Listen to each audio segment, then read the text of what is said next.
తెలుగు రాష్ట్రాల్లో చీటీల పేరుతో జరుగుతున్న మోసాలు ఇటీవల కాలంలో ఎక్కువయ్యాయి. అమాయకుల నుండి లక్షలాది రూపాయలు సేకరించి చీటీ నిర్వాహకులు కోట్ల రూపాయలు జమకాగానే ఉడాయిస్తున్నారు. ఎవరికి కనిపించకుండా పారిపోతున్నారు. దీంతో బాధితులు రోడ్డున పడుతున్నారు. లబోదిబోమంటున్నారు. పోలీసులను ఆశ్రయిస్తున్నారు.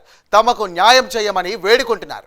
తాజాగా అనంతపురంలో ఇటువంటి ఘటనే చోటు చేసుకుంది. ఇంతకీ చీటీ నిర్వాహకురాలు ఎంత మోసం దోచుకుపోయింది? దాదాపుగా ఎంతమందిని మోసం చేసి పరారైంది? ఈ విషయంలో పోలీసులు కలుగజేసుకున్నారా లేదా? ఈ విషయాలు తెలియాలంటే ఈ స్టోరీ చూడాల్సిందే.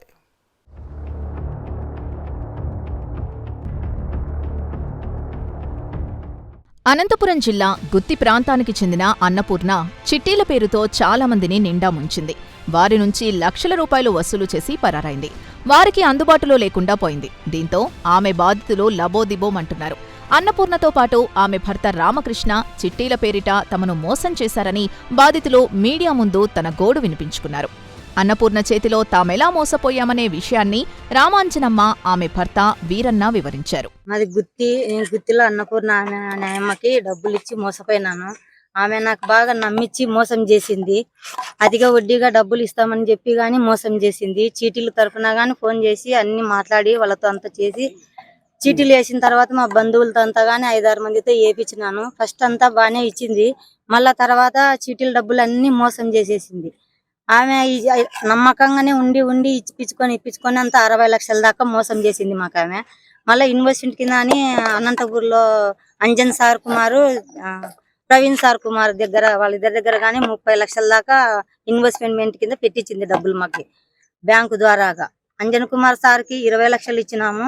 ప్రవీణ్ సార్కి 15 లక్షలు ఇచ్చినాము. వాళ్ళంతా ఇప్పించుకున్న తర్వాత అంతా 1 నెల అంతా టైం చెప్పించుకొని లాస్ట్ లో మాకు వాళ్ళు ఫ్రాడ్ చేసినారని తెలిసింది ఆమె ద్వారాగా. ఆమె వాళ్ళు ముగ్గురు కలిసి మాకు బ్యాంకు ద్వారా గానీ మోసం చేసినారు. 60 లక్షల దాకా గానీ మేము బయట అంతా గానీ ఇప్పించి ఇప్పుడు ఇంటి మీదకి మాకి అప్పులు చేసినందుకు ఆమెకి ఇప్పించి అప్పులు చేసుకున్నాను నేను. నాకు ఇప్పుడు ఇంటి మీదకి వస్తున్నారు వాళ్ళంతా. నా పరిస్థితి బాగాలేదు, చాలా దారుణంగా ఉంది. నా భర్త కూడా నాకు ఇంట్లో కొట్టి హింసించి బయటకు దొబ్బేసినాడు.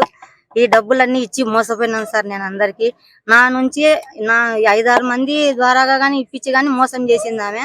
గుత్తిలో చాలా మందికి అట్లా చేసింది. 5-6 మంది కానీ 10 మంది కానీ ఉన్నారు అంతా.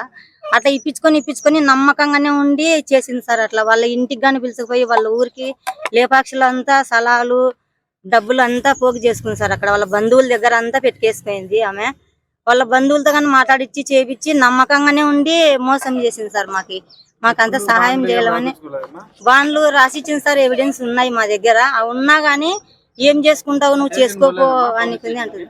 స్టేషన్ కి పోయినాం సార్, చేస్తామంటున్నారు సార్. ఇంకా చేయలేదు. సిఐ దగ్గరికి సార్, గుత్తి సిఐ దగ్గరికి పోయినాం. చేస్తాను అంటున్నాడు సార్. కంప్లైంట్ పెట్టి గానీ 2 నెలలు అవుతుంది. కేసు కట్టించినాం సార్. ఇంకా కట్టలేదు, చేస్తున్నాం.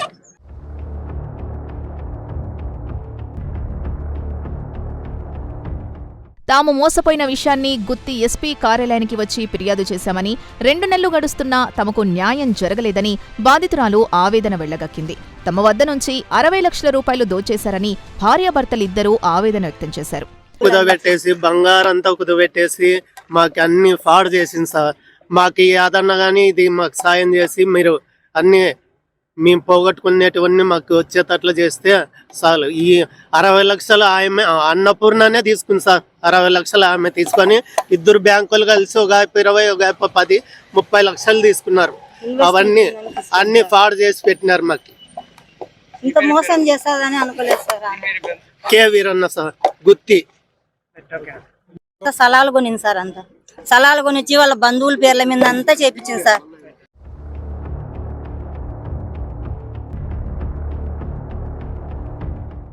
చిట్టీల పేరుతో దాదాపు 60 లక్షల వరకు తమతో డబ్బులు వసూలు చేసి ఇవ్వకుండా మోసం చేశారని చెప్పారు.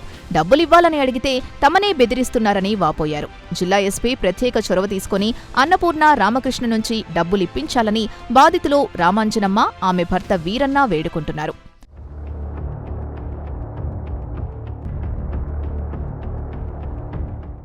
చిట్టీల పేరుతో జరుగుతున్న మోసాలు మన తెలుగు రాష్ట్రాల్లో ఇటీవలి కాలంలో చాలా ఎక్కువయ్యాయి. ఎవరికి వారు అప్రమత్తంగా ఉంటూ మోసగాళ్ల బారిన పడకుండా ఉండడమే ఉత్తమ మార్గం.